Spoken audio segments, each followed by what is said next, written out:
एक पेरेंट्स होने के नाते आप अपने बच्चों को एक आउटस्टैंडिंग इंस्टीट्यूशन में आप क्यों भेजते हैं? वो शायद इसलिए कि वहां क्लासेस प्रॉपरली चलती हो, वो शायद इसलिए कि वहां टेक्निकल एनवायरनमेंट हो, वो शायद इसलिए कि एक पॉजिटिव एफर्ट के साथ टीचर बच्चों को पढ़ाए। दोस्तों नमस्कार, मेरा नाम अर्जुन है और आप जुड़े हैं अपने चहेते स्वराज समाचार के साथ। Future institute skill development and training centre, ऐसे किसी संस्थान का नाम आपने अपने जनपद में कहीं आसपास सुना है क्या? अगर नहीं सुना है तो मैं आपको बताते चलता हूं कि यह संस्थान जौनपुर के बंदरिया बाग में है, जो बच्चों को इंग्लिश स्पीकिंग सिखाता है, पब्लिक स्पीकिंग सिखाता है और न सिर्फ पब्लिक स्पीकिंग बल्कि कैसे अपनी स्किल को और डेवलप किया जा सके इसके पीछे विचार करता है। एक संस्थान अच्छा वही है जहां के क्लासरूम बहुत अट्रैक्टिव हो। एक संस्थान अच्छा वही है जो तकनीक का सहारा लेकर के बच्चों को पढ़ाए। आप टेक्नोलॉजी की मदद से एक स्टोरी बेस्ड कॉन्सेप्ट को जरा गौर से देखिए।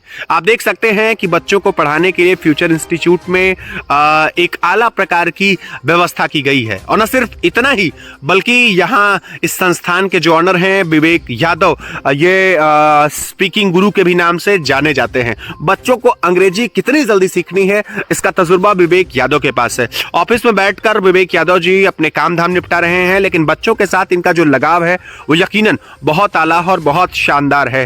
क्लासरूम बहुत अट्रैक्टिव है, ब्रेंचेस बहुत अट्रैक्टिव है, टेक्निकल इंस्टॉलमेंट का अपना एक अलग कॉन्सेप्ट है और बच्चों के साथ कैसे इंटरेक्ट होना है, ऐसे तमाम बिंदुओं पर हमने उनसे बातचीत की है। आइए दिखाते हैं ये शानदार कवरेज। सर, आपने फ्यूचर इंस्टीट्यूट खोला है और एक चीज़ मैं आपसे जानना चाहूँगा, ये इंस्टीट्यूट ओपन करने के पीछे का आपका पर्पस क्या है, क्या उद्देश्य है इसके पीछे?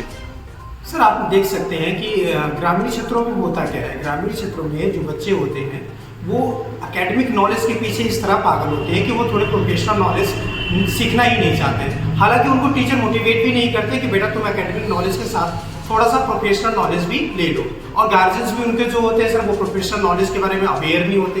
कुछ गार्जियंस होते हैं जो अवेयर होते हैं।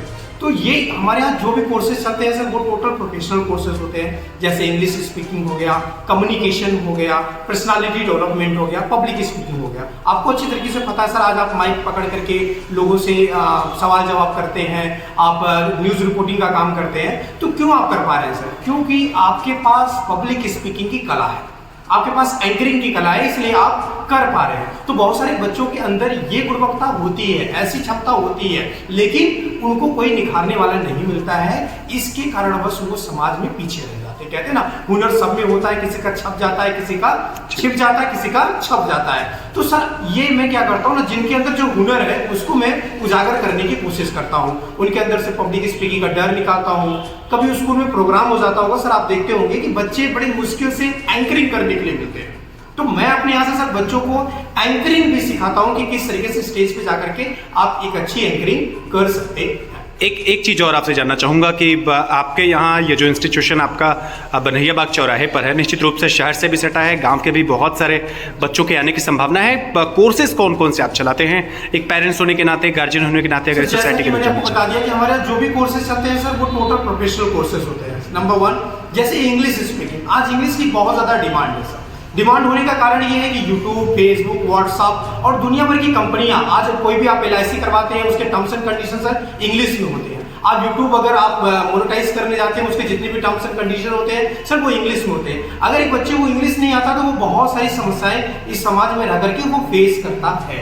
तो इंग्लिश एक तरह से देखें कि बहुत जरूरी होती जा रही है। मतलब ये एक इंटरनेशनल लैंग्वेज है, देश विदेश अगर घूमना चाह रहे हैं तो भी इंग्लिश बहुत ज्यादा जरूरी है। लोगों को पता नहीं है सर, अगर लोगों को जागरूकता हो जाए तो बहुत बड़ी बात हो जाएगी कि लोग IELTS का एग्जाम दे करके, TOEFL का एग्जाम दे करके विदेश में जाके पढ़ाई कर सकते हैं। इसके लिए गवर्नमेंट भी उनकी मदद करती है, लेकिन उसमें आपकी अंग्रेजी बहुत लाजवाब होनी चाहिए। इंग्लिश आने से आपको अच्छा जॉब भी मिलता है। तो पहला इंग्लिश हो गया सर हमारे यहाँ। दूसरा कम्युनिकेशन स्किल, लोगों को पता नहीं कम्युनिकेशन क्या होता है, बैरियर ऑफ कम्युनिकेशन क्या होता है, टाइप्स ऑफ कम्युनिकेशन क्या होता है, इफेक्टिव कम्युनिकेशन क्या होता है, किस लहजे में किस तरीके से कहां पे कैसे बात करना है। कहते हैं कम्युनिकेशन का सीधा सा पढ़ना है, कब बोले, क्या बोले, कैसे बोले, कहां बोले, कितना बोले और किसी से बोले, ये बहुत मायने रखता है। तो कम्युनिकेशन चलता है सर। पर्सनालिटी डेवलपमेंट बहुत जरूरी है, एक्सटर्नल और इंटरनल पर्सनालिटी को कैसे आप अपने बेहतर कर सकते हैं ये बहुत ज़्यादा ज़रूरी है। बच्चे इसके पीछे जाना ही नहीं चाहते हैं। और आप देखिए एकेडमिक नॉलेज में क्या होता है, रोज टीचर चिल्लाता है ड्रेस में आओ, टाई लगा के आओ, बेल्ट सही से पहन के आओ, जूते सही से पहन के आओ। क्यों ये सब क्यों हो रहा है सर? क्यों? क्योंकि उनको पर्सनालिटी डेवलपमेंट के बारे में कोई अवेयर करने वाला नहीं है। तो हम यहाँ पे अवेयर करते हैं, बच्चों को सिखाते भी हैं, साथ में पब्लिक स्पीकिंग भी देते हैं, जैसा मैंने आपको बताया। तो पब्लिक स्पीकिंग बहुत बड़ी चीज़ है। एक चीज़ और आपसे जानना चाहेंगे, आपने बहुत सारे कोर्सेज की बात की, बहुत जिंदादिली के साथ आपने बताया, टेक्निक कौन सी यूज़ करते हैं आप बच्चों को, यहाँ कौन सा मेथड यूज़ करते हैं पढ़ाने के लिए? सर टेक्निक की अगर आप बात करें तो देखिए मैंने आपको पहले ही दिखा दिया कि हमारे यहाँ प्रोजेक्टर भी है सर। बच्चों के लिए स्पेशली मैं पैसा खर्च करके बच्चों के लिए मैंने प्रोजेक्टर मंगाया और अच्छा खासा मैंने एलईडी प्रोजेक्टर मंगाया ताकि उनको अच्छी ब्राइटनेस मिल सके, अच्छी क्लियरिटी मिल सके। तो प्रोजेक्टर के द्वारा सर मैं क्या करता हूँ कि स्टोरी प्ले करता हूँ, बच्चे स्टोरी हमारे सुनते हैं, फिर बाद में बच्चों से मैं उसकी हिंदी पूछता हूँ। और डेली का मेरे यहाँ काम है सर 400 से 500 वर्ड मीनिंग में बच्चों को रिवाइज करवा देता हूँ। प्रोजेक्टर से मैं ट्रांसलेशन की प्रैक्टिस करवाता हूँ, प्रोजेक्टर से मैं पीपीटी बनाकर लेकर के आता हूँ, पीपीटी के द्वारा प्रोजेक्टर से मैं बच्चों को पढ़ाता हूँ, डिबेट देता हूँ बच्चों को क्लास में। सर बच्चों में पब्लिक स्पीकिंग डेली मैं स्टेज पर बुलाता हूँ, स्टेज से बुला करके उनको बोलने का अभ्यास यहाँ पे करवाता हूँ, एक दूसरे से लोगों से कम्युनिकेशन कराता हूँ, इंग्लिश में फाइट करवाता हूँ। तो ये सारी चीजें हैं सर। साथ में ग्रामर भी प्रोवाइड करता हूँ, वर्ड मीनिंग भी प्रोवाइड करता हूँ, ट्रांसलेशन तो बहुत बेहतरीन तरीके से लोगों को पढ़ाता हूँ। मैं चैलेंज करता हूँ सर दावे के साथ, कोई भी लड़का जिसको रीडिंग आती है, थोड़ी वर्ड मीनिंग आती है, मैं 15 दिन में उसको ट्रांसलेशन का बादशाह बना सकता हूं।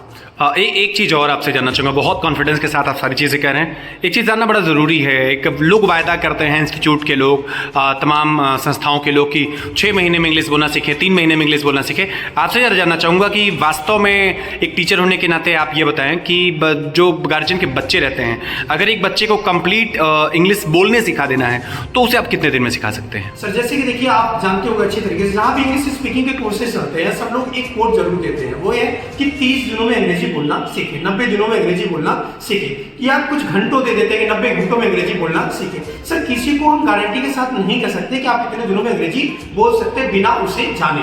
पहले कोई भी बच्चा आता है हमारे यहाँ तो मैं क्या करता हूँ, उसकी काउंसलिंग करता हूँ, ये देखता हूँ उस बच्चे के पास नॉलेज कितनी है। मैं 4 टेस्ट लेता हूँ सर, लिसनिंग बोलता हूँ क्या वो समझ पा रहा है, वो मुझे बता पा रहा है मैंने क्या बोला। नेक्स्ट स्पीकिंग बोलने के कहता हूँ, क्या वो कुछ टूटी गलत सही अंग्रेजी कुछ बोल पा रहा है। तीसरी रीडिंग पढ़वाता हूँ, क्या वो कुछ पढ़ पा रहा है। चौथा उससे लिखवाता हूँ कुछ, क्या वो लिख पा रहा है। अगर इन 4 चीजों में वो कुछ हद तक बेहतर होता है तो मैं उसको गारंटी के साथ कह सकता हूं कि महज में उसे 2 महीने से 1.5 महीने के अंदर उसको मैं अंग्रेजी बोलना सिखा सकता हूं। लेकिन अगर उसको रीडिंग नहीं आती, वर्ड मीनिंग भी पुअर है, तो सर मुझे सबसे पहले उसके वर्ड मीनिंग पर, रीडिंग पर काम करना पड़ेगा।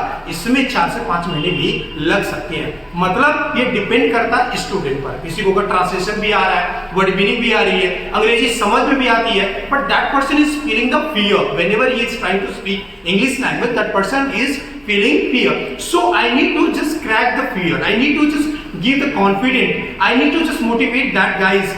Then really there is a guarantee that person can speak the English language after giving the some technical. Sorry.